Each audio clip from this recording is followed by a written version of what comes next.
Hello বন্ধুরা, এবার আমি কুমড়ো ফুল তুলবো। এই দেখুন আমার কত সুন্দর কুমড়ো ফুল হয়েছে। এই দেখুন, একটু বেলায় এসছি বলে কুমড়ো ফুলগুলো ঢলে গেছে। এই ডাঁটা শাকটা একটু ঢলে গেছে, মানে গোড়াটা বর্ষায় পড়ে গেছিলো, তাই এটা তুলে দিই। এই দেখুন আমি ডাঁটা শাক তুলেছি।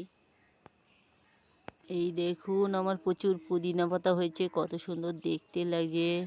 ছাদ বাগানে এত সুন্দর পুদিনা পাতা হয়েছে দেখুন আমার। ছাদ বাগান থেকে রোজই আমি কিছু না কিছু সবজি আমার তোলা হয়। এই দেখুন কুমড়ো ফুল,